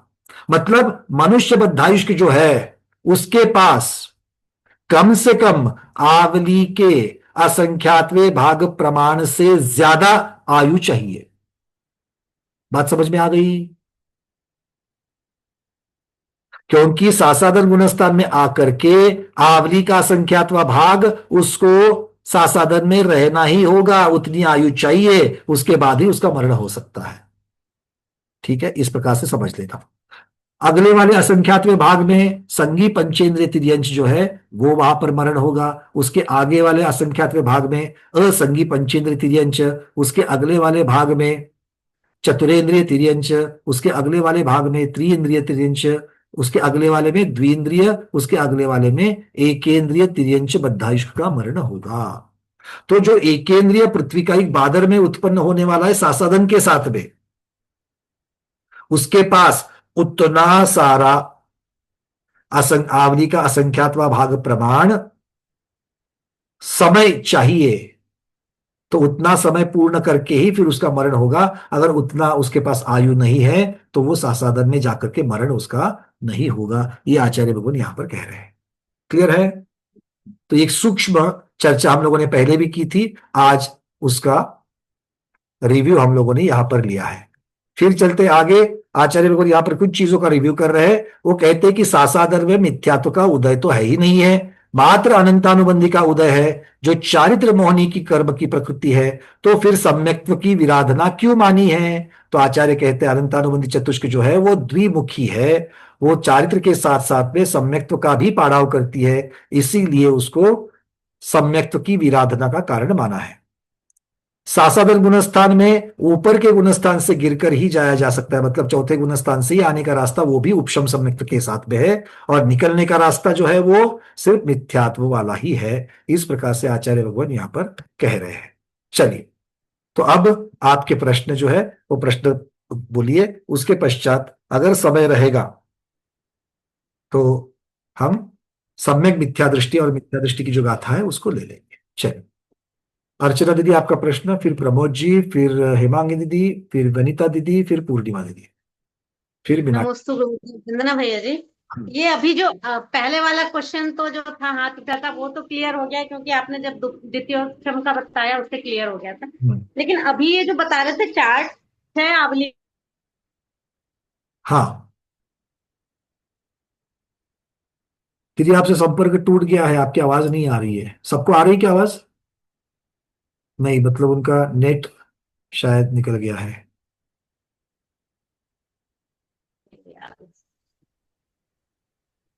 नेट का प्रॉब्लम हो गया क्या? हाँ फिर से आ रही आवाज, आप आ रही है, बोलिए। हाँ भैया जी, ये जो अभी आप बता रहे थे कि मरण का वाला जो, तो उसमें प्रथम आवली का संख्यात्मक भाग में देवगति का बद्धायुष्क वाला का मरण होगा। तो ये तो 6 आवलियां हैं टोटल ना अपने पास, इसमें सासाधन अधिकतम में अधिकतम हो सकती है। अधिकतम। तो मतलब पहले आवली के ही असंख्यात विभाग वाला का ही सबका आपने बताया है इसमें, बिल्कुल बिल्कुल बिल्कुल, आवली का कुछ पता नहीं चला। पहले आवली का ही बताया, क्योंकि पहले आवली की अपेक्षा से ही वर्णन किया है आचार्यों ने। मतलब जो मरण होता है वो पहले आवली में ही होता है, या अर्थ निकलता है इसका। अच्छा, मतलब और किसी का दूसरे आवली में नहीं होगा ऐसा? नहीं, क्योंकि जो बद्धायुष्क सासाधन में मरण करने वाले हैं वो यही यही से छूटेंगे। नहीं समझा, क्या बोला? सासाधन के साथ में जो मरण करने वाले हैं वो इन्हीं जगह से छूटेंगे, उनका जगह दे दिए उन्होंने, यही जगह दे दी उन्होंने। और नहीं तो वो फिर मरण नहीं होगा, सीधे मिथ्यात्व में जाएंगे ऐसा? हाँ मतलब इसके आगे अगर इनकी आयु है और आयु है और अगर उनका सासाधन का समय पूर्ण होता है तो वो नियम से मिथ्यात्व में जाएंगे और मिथ्यात्व के साथ मरण करेंगे। अच्छा, और एक चीज और पूछनी थी हम्म। कि जैसे द्वितीय उपशम वाला तो समझ में आया था, अब प्रथम उपशम जो करते हैं वो गिरते हैं अपने सब साधन में, मिश्र में नहीं जाएंगे क्या वो? नहीं, मिश्र में जाने के लिए रास्ता चौथे से तीसरे में है। नहीं, तो जो प्रथमोपशम कर रहा वो, अच्छा वो मिथ्यात्व से आगे निकल रहा, राइट? हाँ ठीक है ठीक है। ठीक है, मैं चल। वो तो मतलब प्रथमोपशम किया तो मुझे लगा चौथे में पहुंच गया। हाँ, तो प्रथमोपशम करके चौथे में ही जाएंगे ना, प्रथमोपशम चौथे में ही है। तो भैया वो प्रथमोपशम जिसने किया है तो वो यदि गिर रहा है तो फिर सासाधन में नहीं देखो, सासाधन में आए गिरने के तो वो चार कारण आगे होता है कैसे? ना। गिरने के तीन कारण है, बरकरार रहने का एक ही कारण है। गिरने के तीन कारण है। मिथ्यात्व का उदय आएगा तो सीधे पहले में, अनंतानुबंधी का उदय आएगा तो सीधे दूसरे में, और सम्यक हाँ, विद्यात्व का उदय आवे तो तीसरे में जाएगा। और अगर अच्छा अच्छा सम्यक्त्व प्रकृति का उदय आवे तो चौथे में क्षाय श्रमिक बन करके वहां बरकरार रहेगा। अच्छा अच्छा, ठीक है भैया, ठीक। राइट। चल, प्रमोद जी। भैया जी, ये जो पांचवा भाव का जो वर्णन किया है आचार्य भगवान में, तो हम्म। मतलब इसकी जरूरत क्या थी? मेरा मतलब एक तो एक मतलब एक तरह से कंफ्यूजन ही हो रहा मतलब वहां किस पे। किसका? पांचवा पांचवा भाव जो शासादन में उन्होंने किया है कि पांचवा भाव होता है, इस बात को कहने का मुख्य पर्पज क्या नहीं, वो था? इसीलिए है क्योंकि ये जो चर्चाएं ना, अभी हम लोगों ने संकलन करने के लिए किसी ग्रंथ का एक भाग उठा करके बाहर लाया है। तो ये अच्छा चर्चा उस ग्रंथ में किस आधार से चलती है, हमने लाया हो या रतंजन मुक्तार जी ने लाया हो शतखंडागम या धवला जी से, तो उन्होंने इस विषय से संबंधित है इसलिए संकलन वहां पर करते हैं। किंतु वहां पर उन ग्रंथों में किस चीज की चर्चा चल रही है, इसके ऊपर डिपेंड रहता है कि भाई इसको पारिणामिक कह सकते हैं क्या, पारिणामिक नहीं कह सकते हैं क्या। तो उसके जवाब में आचार्य कहते हैं कि इसको पारिणामिक कह सकते हो। क्यों कह सकते हो? क्योंकि ये चर्चा दर्शन मोहिनी की अपेक्षा से चल रही है। तो दर्शन मोहिनी के निरपेक्ष होने की वजह से इसको पारिणामिक कहा, क्योंकि पारिणामिक शब्द का जो अर्थ है वो निरपेक्षता की अपेक्षा से है, और प्रधानता से निरपेक्षता की अपेक्षा कर्म निरपेक्ष, और यहां पर इन्होंने निरपेक्ष लगा दिया, दर्शन मोहिनी निरपेक्ष। क्योंकि ये सूक्ष्म वर्णन जब तक नहीं करेंगे तब तक उनके उन उसके बारे में भ्रांतियां बढ़ जाएगी, अगर ये इसका नहीं करेंगे। मतलब क्योंकि दर्शन मोहिनी। सासाधन गुणस्थान को कथनचित पारिणामिक और कथनचित औदयिक, ये जो कहने का प्रघात है, और इसी से अनंतानुबंधी की द्विमुखिता सिद्ध होती है। तो ऐसे एक विषय से दूसरा, दूसरे से तीसरा विषय जुड़ा होता है, और इसीलिए इस प्रकार के कथन आ जाते हैं। तो इसका मतलब ये वो मतलब शासदन गुणस्थान को दर्शन मोहि से निकल गया है, मतलब इसलिए वो जो है उसको दर्शन जो मन है। की कोई क्रिया वहां नहीं हो रही है, फिर भी हाँ, वहां पर सासाधन सम्यक से विराधना फिर है। भी सम्यक नहीं है, फिर भी सम्यक हाँ, नहीं फिर है। भी सम्यक्त्व की विराधना है। क्यों? क्योंकि अनंतानुबंधी की द्विमुखिता, तो इसके साथ में अनंतानुबंधी की द्विमुखिता वहां पर सिद्ध होती है। क्यों? क्योंकि दर्शन मोहिनी के ना मिथ्यात्व वहां पर है, ना सम्यक मिथ्यात्व है। बिल्कुल। जो च्युत करने के लिए दो कारण होते हैं वो दोनों भी नहीं है। तो तीसरा कारण कौन सा है? अनंतानुबंधी, तो वो तो चारित्र मोहिनी है। वही वो तो बात बाहरी है। कारण हो गया। हाँ, तो ये मतलब ये उससे द्विमुखिता जो है अनंतानुबंधी की, वो यहीं पर सिद्ध होती है। नहीं वो तो ठीक है, मतलब वो तो ठीक है, पारिणामिक का जो है ये नहीं, मतलब। सुनिए सुनिए सुनिए, कैसा है कि अभी जो हम चर्चा कर रहे हैं इसीलिए इसका उत्तर आपको और मिल जाएगा। क्या है ना, पहले से हम लोगों ने इस चीज को अपने अंदर भर रखा है कि अनंतानुबंधी द्विमुखी है, अनंतानुबंधी द्विमुखी है, किंतु इसको आज तक सिद्ध नहीं किया गया था कि अनंतानुबंधी द्विमुखी क्यों है।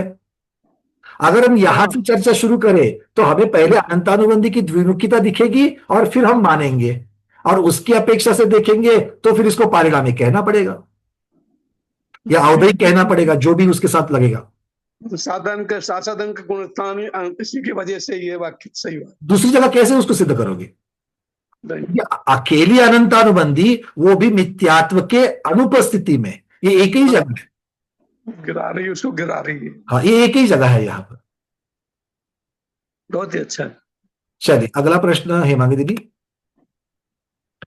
वंदना भैया, भैया हाँ, आपने बताया कि क्षायिक सम्यक दृष्टि की वियोग संयोजना और द्वितीयोपशम सम्यक दृष्टि की वियोग संयोजना में यही फर्क है, वो फर्क थोड़ा एक बार जरा समझाएंगे, बराबर समझ देखो, में नहीं क्षायिक सम्यक दृष्टि की जो हो रही है विसंयोजना, वो विसंयोजना के साथ साथ में दर्शन मोहिनी की जो दो प्रकृतियां है, मिथ्यात्व और सम्यक मिथ्यात्व, उनको भी तो वो परिवर्तित करके सम्यक्त्व में डाल करके नष्ट कर रहा है। तो वापस वो जो भाव होने हैं उनको, जिन भावों की वजह से अनंतानुबंधी का उदय और अनंतानुबंधी के उदय की वजह से सासाधन के परिणाम, ये सब होने का जो एक और रूट कारण है, वो रूट कारण अभी भी बना हुआ है। जैसे उदाहरण के लिए, अगर मेरे पांव में कोई कांटा लग जाए, अब कांटा आपको पता है कि कांटा रुकने के पश्चात बहुत छोटा वाला कांटा अगर है तो हमने उसका हाथ से जो बाहर वाला जितनी चीज थी उसको तो हमने निकाल दिया, किंतु ऐसा करते हो तो वो टूट गया। अब हमें पता है कि वो बिल्कुल भी छोटा सा टोंग जो कांटे का था वो मेरे पांव के अंदर अंदर अंदर अंदर है। क्यों? क्योंकि ऐसे तो नहीं दुखता है, चुभता है, क्योंकि जब भी मैं उसको हाथ लगाता हूं उस चुभन से मुझे पता चलता है कि अंदर वो टोंक फंसा हुआ है।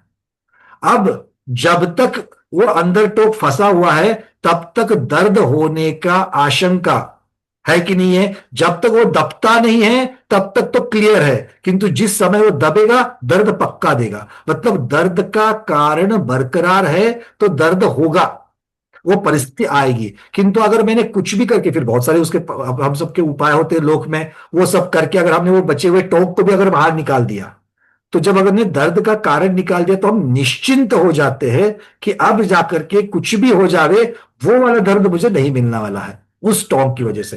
तो वैसे ही क्षयिक सम्यक दृष्टि ने वो जो टोंक थी, जो मुझे मिथ्यात्व में लेके जाने वाली या सम्यक्त्व से च्युत कराने वाली थी, उस टोंक का भी पूरा समूल नाश कर दिया है। इसलिए उसके लिए वो अनंत काल तक वो कोई उसके लिए कारण बनता ही नहीं है। पर उपशमना वाले का ऐसा नहीं है, उपशमना वाले की टोंक जो है वो अंदर फंसी हुई है, दबाया हुआ। तो वो टोंक जो है वो वापस दर्द देने वाली है। सबको देवे जरूरी नहीं है, किंतु किसी किसी को दे सकती है ना? ऐसा नहीं कि जितने भी द्वितीयोपशम करते हैं सब नियम से सासाधन में आते, ऐसा नहीं है। कोई वहीं पर सातवें गुणस्थान में आकर के एक क्षयपशमिक बन जावे, अंतर मुहूर्त के बाद में फिर से ऊपर चढ़े और कल्याण कर देवे, ऐसा भी हो सकता है। जरूरी भी क्या है, बट आने की कोई जीव आ सकते हैं, उनकी अपेक्षा से जय धवलाकार ने वो बात रखी है। भैया द्वितीय उपशम में तो फिर अनंतानुबंधित की विसंयोजना करनी नहीं पड़ती है ना, कल आप बता रहे थे ना ऐसा कुछ। नहीं, द्वितीयोपशम में अनंतानुबंधी की विसंयोजना होती ही है, उसके बाद ही द्वितीयोपशम प्राप्त होता है। अलग से जो जो क्षयिक सम्यक दृष्टि है वो अगर मान लीजिए उपशम श्रेणी पर चढ़ रहा है तो उसको अलग से अनंतानुबंधी की विसंयोजना करने की जरूरत नहीं है, क्योंकि उसके लिए अब उसका कोई कारण नहीं बचा है। जो वाइल्ड कार्ड एंट्री की मैं चर्चा हमेशा करता हूं उसमें ये वो त्रिकोण में अनंतानुबंधी की विसंयोजना वाला प्रकरण हट गया है। जी भैया, बहुत क्लियर हो गया। ठीक, वंदना। वनिता दीदी। वंदना भैया जी। भैया जी, जब अनंतानुबंधी कषाय द्विमुखी है तो जब सम्यक्त्व के साधना में तो उसको अलग मानते हैं अपन कि अनंतानुबंधी को दे, तो फिर जो गुणस्थान में मानते परिणाम भाव क्यों मानते हैं साधन को? फिर देखो ये सब कथन की पद्धतियां है ना, तो हम यही कह रहे हैं कि आप एक साइड में कथन उसका आप किसकी अपेक्षा कर रहे हो? दर्शन मोहनी की अपेक्षा कर रहे हो। तो चारों का कथन आपको दर्शन मोहनी की अपेक्षा से करना है, तो दूसरे गुणस्थान में दर्शन मोहनी की कोई भी क्रिया हमको नहीं दिख रही है। दर्शन मोहनी मतलब मिथ्यात्व, सम्यक मिथ्यात्व, मिथ्यात्व, ये तीन प्रकृति का कुछ दिख रहा है कि वहां पर नहीं दिख रहा है, इसलिए पारिणामिक कह रहा है। पारिणामिक कहने का कारण एक में पहले चार गुणस्थानों का वर्णन दर्शन मोहनी की अपेक्षा से करना है, और कोई कारण नहीं। इसीलिए इससे एकांत ना बने, इसलिए कथनचित को नहीं बता दिया महाग्रंथों में।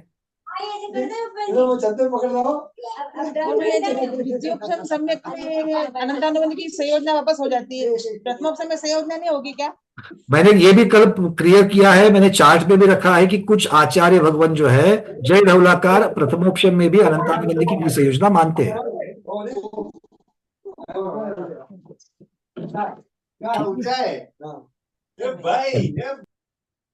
पूर्णिमा दीदी, जब कोई प्रश्न विचार पूछ रहा है तो आपके माइक खुल जाते तो पीछे के सारी आवाजें आती है, तो कृपया उसका बंदोबस्त करके प्रश्न पूछना। बोलिए पूर्णिमा दीदी। वरना भैया जी दो कंफ्यूज है। एक तो ये है कि जैसे द्वितीयोपशम में अनंतानुबंधी की विसंयोजना करता है तो क्षयिक वाला तो उसको क्षय करता हुआ जाएगा, और उपशम वाला का तो एक मिनट, एक चीज को पकड़ करके चलो। आप चर्चा द्वितीयोपशम की कर रही हो कि क्षय की कर रही हो?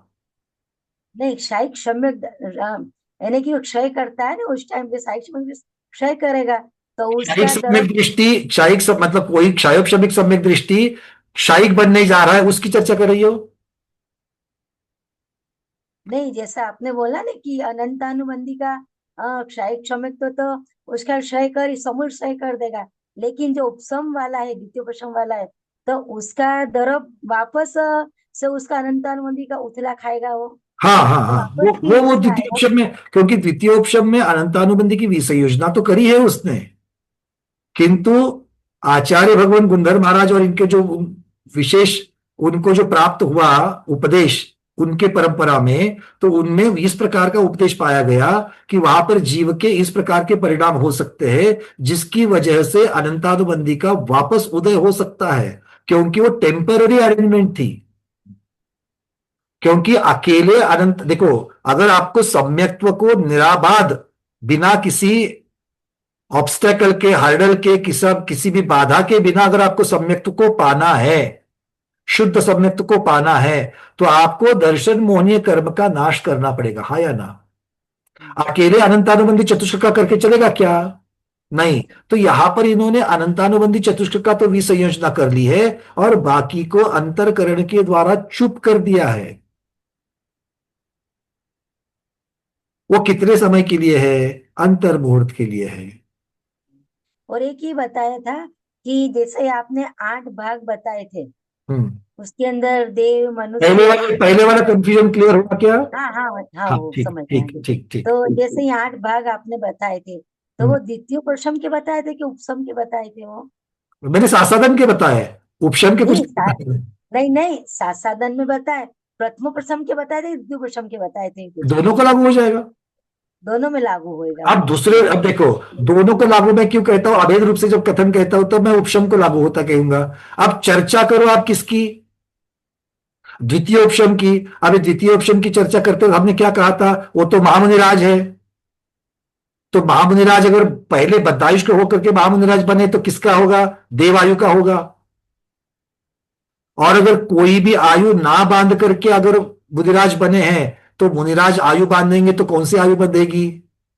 देवायु। क्योंकि भावलिंगी मुनियों का प्रकरण चल रहा है तो देवायु बंधेगी, है ना? और अगर मान लो कि उनकी आयु पूर्ण होने का समय आ गया है और ऐसे में उनके परिणाम बिगड़ रहे हैं, क्योंकि एक समझ लेना, हम सिर्फ गुणस्थानों की चर्चा करते और इस चीज को बहुत बार भूल जाते हैं कि अरे भाई, चौथे वो द्वितीयोपशम करने वाले महामुनिराज है, मतलब कुछ समयों पहले, कुछ सेकंड पहले उनके पास इतनी विशुद्धि थी कि वो कर्मों का उपशम करते करते करते करते 11वें गुणस्थान में जाकर के वीतराग भगवान बन गए थे। इस बात को भूलना नहीं है। तो ऐसे जीव के जो परिणाम हुए हैं वो आ गया नीचे, और नीचे आने के बाद में अभी तक अंतर्मूर्त पूरा नहीं हुआ द्वितीयोपशम का, क्योंकि द्वितीयोपशम का अंतर्मूर्त पूरा हो गया तो क्षायपशमिक बन जाएंगे, और क्षायपशमिक बन जाएंगे तो दूसरे गुणस्थान में कैसे आएंगे? नहीं आ सकते, मतलब अभी भी उसी अंतर्मूर्त में है। तो इतना बड़ा चेंज उनका होना है कि वो वृत्ति से अवृत्ति बने, तभी तो छठे से चौथे में आएंगे या सातवें से चौथे में आएंगे। और इतना ही नहीं, वो अवृत्ति से अपने सम्यक्त्व से भी च्युत हो जावे। कितनी बड़ी बात है, सोच करके देखो थोड़ा। मतलब ये बहुत विरले जीव हो सकते हैं, किंतु ऐसे होते हैं, इसीलिए सूक्ष्म वर्णन आचार्यों ने महाग्रंथों में किया ताकि इसका एकांत ना पले।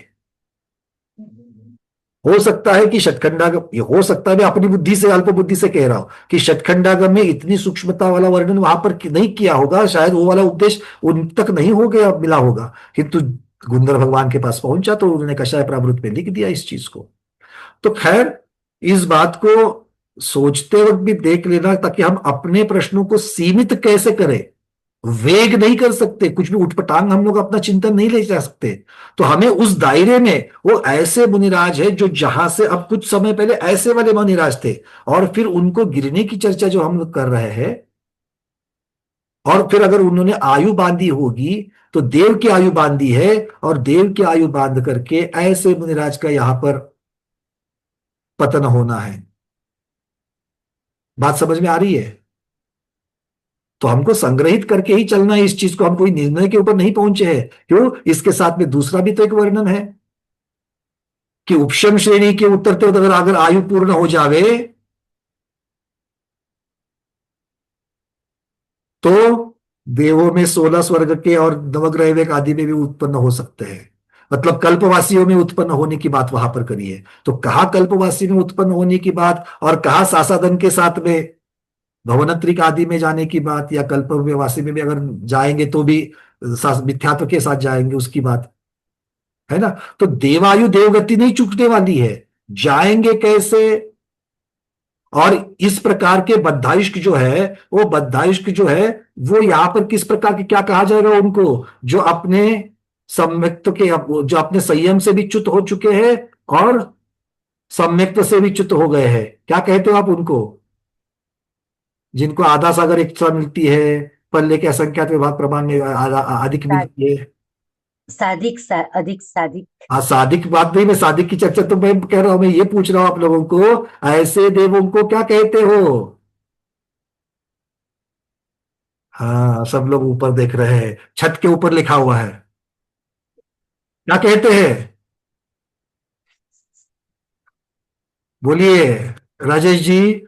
बंधायुष्क मिलता है। बद्धाइष्क तो आयु जिनकी बांधी है उसको बद्धाइष्क कहा है।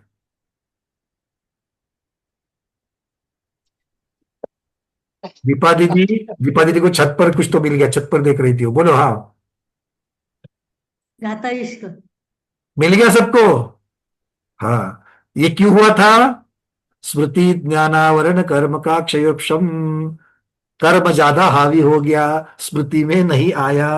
ठीक है ना? देखो बैठे बैठे कैसे कैसे चीजें होती है, तो ये प्रैक्टिकल चीजें हम लोगों को दिखती है। चलो बस। भैया भैया ऐसा भी हो सकता है, जैसे दूसरे गुण स्थान में तो गिरे, दूसरे से पहले में आ गए, और हम्म, वापस कभी उनकी आयु बची और कभी उनको और कभी विशुद्धि बढ़ी, तो कभी आगे भी बढ़ अरे सकते बिल्कुल हैं। बिल्कुल हो सकता है, क्यों नहीं हो सकता? अंतर मुहूर्त के बाद में फिर से ऊपर जा सकते हैं। अंतर मुहूर्त तो मिथ्यात्व में रुकना ही पड़ेगा।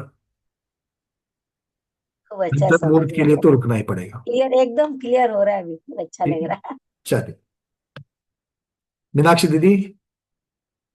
ना भैया, हम्म। तो जो साधन वाला है तो उसमें दर्शन होने का कुछ रोल नहीं, इसलिए पारिणामिक भाव और अनंतानुबंधी का उदय यानी उदयिक भाव दोनों दोनों आज बहुत बहुत अच्छी तरह से समझ में आ गया। बहुत बढ़िया, कथनचित शब्द जरूर लगा देना। और वो भी अभी नया आपने बताया कि जो उपशम श्रेणी से गिरकर आएगा वो क्षमिक नहीं बनेगा और अंतर्मुख में नीचे भी जा सकता है। ये बिल्कुल कषाय प्रावृत्त में इस प्रकार का वर्णन है, और इसीलिए गाथा क्रमांक 19 गुणस्थान प्रवृत्त नाम में अगर जो आई थी, वो अगर आप लोगों को याद आ रही है, तो वहां पर आचार्य भगवान ने वाह शब्द लगाया था। वहां उस गाथा को मैं आपके सामने रख रहा हूं, एक मिनट रुकिए। गुणस्थान प्रवृत्तना की गाथा, जो सासादन गुणस्थान का स्वरूप बता रही है, गुणस्थान प्रवृत्तना में देख लेना इसको।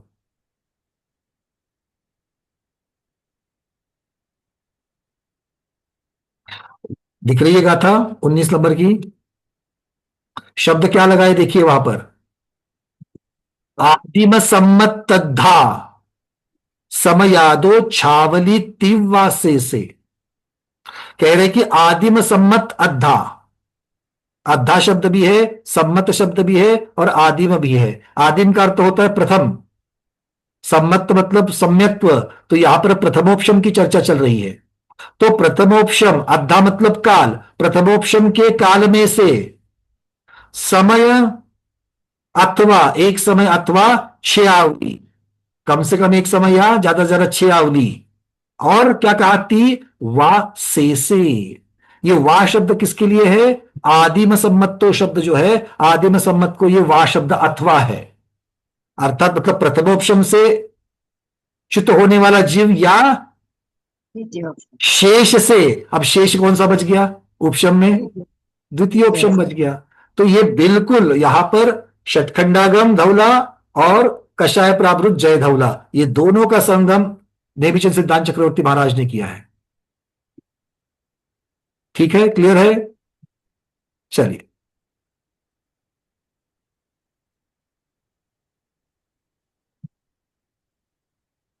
समय तो पूर्ण हुआ है, एक प्रश्न और बाकी है। प्रमोद जी, आपका कोई प्रश्न है? एक है तो ठीक है। विजयलक्ष्मी दीदी का एक प्रश्न और प्रमोद जी का एक प्रश्न, तो पूरा करते हैं। कल हम लोग डिफरेंस देखे प्रथमोपशम और द्वितीय उपशम में, तो उसमें द्वितीय उपशम में हमने गुणस्थान देखा था कि 11 से 4 तक, और प्रथमोपशम में 4 से 1 तक दिखा था प्रथमोपशम। तो आज आपने बताया कि द्वितीय ऑप्शन वाला 1 में तक जाता है। फिर से बोलो, हाँ, प्रथमोपशम का फिर से बोलो। प्रथमोपशम के गुणस्थान 4 से 1 तक। एक नहीं, चौथा, पांचवा, सातवां, सातवें से छठा। प्रथम ऑप्शन में 4 के साथ लिखते हैं, और द्वितीय ऑप्शन में 4 से 11 लिखते हैं। हाँ, तो मेरे को ऐसा पूछना था, आप बोले जब द्वितीय ऑप्शन करता है तो वो पूरा नीचे 1 तक गिरता है, तो द्वितीय ऑप्शन कहां तक माना जाएगा? 4 तक ही माना जाता है, तो वैसा समझ उसके नीचे उच्चम नहीं रहेगा, उसके नीचे सासाधन और मिथ्या तो बन जाएंगे। अच्छा। और प्रथम उपशम का मेरे ख्याल से 4, 5, 6, 7 था क्या कल डिफरेंस? 4 से 7 मानते हैं, देख लेना एक बार। हाँ, अच्छा ठीक है। और एक प्रश्न पूछना था मेरे को कि अभी समझो जो वाइल्ड कार्ड एंट्री लेकर द्वितीय उपशम करता है, तो वो रिटर्न साधन में नहीं आता है वो व्यक्ति। वो क्यों आएगा? तो सायक्षमिक सम्यक दृष्टि द्वितीय उपशम करता है, जो सायक्षमिक सम्यक दृष्टि। एक मिनट रुक जाओ, 2 चीजें आपने मिक्स कर दी। जो वाइल्ड कार्ड एंट्री जिसकी बोली थी वो क्षयिक सम्यक दृष्टि है। हाँ, तो वो उसका तो कोई संबंध नहीं है, उसका तो कोई संबंध नहीं नीचे आने का, वो अनंत काल वही बोली, वो जब द्वितीय उपशम करेगा तो वो रिटर्न आएगा नहीं साधन में। इसीलिए आचार्य भगवान ने गाथा में बड़ा क्लियर किया है, अद्धा शब्द लगा करके, आदिव सम्मत तद्धा, प्रथमोपशम के काल में से। और इसलिए हमने जो चार्ट बनाया, रेखा चित्र बनाया है, वो भी वहां पर आप देखेंगे कि उपशम का काल है, और उपशम के काल में 2 गुण स्थान बने हैं, चौथा और दूसरा। वही मैं क्या बोल रही हूँ, फर्स्ट शायिक सम्यक दृष्टि होते, जो दर्शन मोहनी के पूरे खटाक बोलकर सब कैंसिल कर रहे, तो सम्यक दृष्टि, शायिक सम्यक दृष्टि बनता है ना, पूरे सम्यक तो प्रकृति, तीनों प्रकृति का नाश करता है, तो तो शायिक सम्यक दृष्टि बनता है। तो मुझे वो पूछना था, वो शायिक सम्यक दृष्टि जब द्वितीय उपशम करता है तो वो रिटर्न साधन में नहीं आएगा ना? एक मिनट, वो कर भी सकता है ना, वो चांस उपशम श्रेणी नहीं, रुको, उपशम श्रेणी चढ़ सकता है, इसका अर्थ यदि द्वितीय उपशम करेगा, वो क्षयिक सम्यक्त्व के साथ में उपशम श्रेणी चढ़ेगा। उपशम श्रेणी और द्वितीय उपशम 2 अलग अलग चीजें हैं। अच्छा, ये मेरे को कंफ्यूजन था, मेरे को लगा दोनों सेम ही है। आपकी जैसा अगर कोई और बैठा है, ध्यान से सुनो, सम्यक्त्व में 2 चीजें हैं श्रेणी आरोहण करने के लिए, एक तो क्षयिक सम्यक्त्व या तो द्वितीयोपशम सम्यक्त्व, ये 2 अलग चीजें हो गई। और श्रेणी के 2 भाग है, क्षपक श्रेणी, उपशम श्रेणी। द्वितीयोपशम सम्यक्त्व वाला अकेला उपशम श्रेणी ही चढ़ेगा, क्षपक श्रेणी वाला दोनों में से कुछ भी चढ़ सकता है। तो श्रेणियों के नाम उपशम श्रेणी, क्षपक श्रेणी। सम्यक्त्व की अपेक्षा क्षयिक सम्यक्त्व, द्वितीयोपशम सम्यक्त्व। तो द्वितीयोपशम सम्यक्त्व के साथ भी उपशम श्रेणी चली जा सकती है, या क्षयिक सम्यक्त्व के साथ भी उपशम श्रेणी चली जा सकती है। अगर क्षयिक सम्यक दृष्टि उपशम श्रेणी चढ़ रहा है तो उसको द्वितीयोपशम नहीं कहते। अच्छा, तो वो कंफ्यूजन था। ठीक है, चलिए, बहुत अच्छा हो गया। ऐसे प्रश्न आपने आपके साथ में और 4 लोगों के क्लियर हुए रहेंगे। ठीक है, चलिए प्रमोद जी, अंतिम प्रश्न। पहले तो ये स्मिता दीदी, आप व्हाट्सएप के ऊपर आज आपका नंबर। चलिए, हाँ प्रभु जी बोलिए। जब हम लोग ये बात कर रहे हैं कि साधारण का समय प्रथमोपशम का ही समय होता है, तो जब द्वितीय उपशम से गिरेगा तो वो कौन सा समय होगा, वो कहाँ से लेगा? द्वितीय उपशम का होगा, उपशम सम्यक्त्व का काल, वहां पर शब्द लगाना है, उपशम सम्यक्त्व का काल। अच्छा, दूसरी बात यह है कि जब आपने अभी कहा कि कहीं कहीं प्रथमोपशम में भी विसंयोजना मानी है, तो इसका मतलब ये हो गया कि सामान्यतः प्रथमोपशम से जीव जो है वो मध्यात्म में नहीं आएगा, साधारण में नहीं आएगा सामान्यतः, क्योंकि विसंयोजना कर दिए तो इतनी जल्दी तो वापस आना नहीं चाहिए उसे। फिर सामान्यता नहीं आता है, इसलिए तो उसके 4 अनादि मिथ्या दृष्टि के लिए भी नियम नहीं किया है कि वो नियम से सम्यक्त्व में साधन में उतर जावे करके, उसके लिए भी 4 रास्ते लगा दिए उन्होंने। तीसरा, दूसरा, पहला। तब ये हाँ, ये मतलब चल विशेष जाएगा। बात होगी एक बात को समझ लेना है, एक बात को समझ लेना है कि उपशम का काल अंतर मुहूर्त है, वो खत्म होना ही होना है। और ठीक है। उसके पश्चात क्या, तो हाँ उसके पश्चात ये चार रास्ते हैं और उनके चार अलग अलग कारण हैं। मेरा यही था कि मिथ्यात्व को उसमें उसकी जो है अंतर्बंदी उदय होने का विशेष कारण ही होगा, तभी वो आएगा कि विषय योजना मानेंगे तो। बिल्कुल, अनंतानुबंधी का उदय क्यों हो रहा है, वो विशेष परिणाम परिणाम महात्म्य शब्द लगा दिया वहां पर हिंदी टीकाकार ने। महात्म्य मतलब इतना विशेष परिणाम है वो, और वो विरलों का होता है, सबके उदय हो जरूरी नहीं। चलिए स्मिता दीदी, वाइल्ड कार्ड एंट्री बोलो। छपक श्रेणी चढणारा असणार आहे, पण त्याचं जर चारित्र्य मोहनीचा पूर्ण नाही क्षय झाला तर तो पण खाली येऊ शकतो ना, जर क्षय नाही झाला। फिर से बोलो। छपक श्रेणी चढणार आहे, आता म्हणजे दोन्ही श्रेणी चढू शकतो ना, उपशम पण आणि छपक पण। तर तो एक सम्यक दृष्टि दोनों चढ़ सकता है, ठीक है। तर त्याचं जर चारित्र्य मोहनीचा पूर्ण उपशम नाही झाला तर तो खाली येऊ शकतो। बिल्कुल, अगर वो उपशम श्रेणी चढ़ रहा है तो उसको नीचे आने ही आना है, क्योंकि उपशम श्रेणी को ऊपर जाने के लिए रास्ता ही नहीं, 11वें से नीचे का ही रास्ता है वापस, ठीक है ना। और क्षपक में ऐसा नहीं है, क्षपक में वो निकल करके सीधा केवल ज्ञान लेकर के ही निकलेगा, दूसरा उसके लिए रास्ता ही नहीं है। चलिए, उपशम श्रेणी में नियम से 11वें गुणस्थान से नियम से वापस नीचे आएंगे, या तो आयु पूर्ण करके या तो उस गुणस्थान का कालावधि पूर्ण करके। ये दोनों कारण आचार्य भगवान ने गाथा में दिए हैं, ठीक है। चलिए आज के स्वाध्याय में इतना ही। आज के स्वाध्याय को गुरुओं के श्री चरण में बारंबार नमोस्तु वंदना में इच्छाकार करते हुए यहीं पर समाप्त करते हैं। जैनम जयतु शासनम, जैनम जयतु शासनम, जैनम जयतु शासनम। चार्ट में भी कुछ प्रश्न आते हुए मुझे दिखाई दे रहे थे। चार्ट वालों के प्रश्न मैं कल के स्वाध्याय के शुरुआत में लूंगा। ये ऐसा नहीं होगा कि आपके प्रश्नों के उत्तर नहीं मिलेंगे, चूंकि हैंड रेस करने वालों को यहां पर प्राधान्य दिया जाता है। चार्ट में अगर किसी ने प्रश्न डाला है तो कल आपको उत्तर जरूर मिलेगा, तो कल की क्लास में बने रहेगा। जय जिनेंद्र।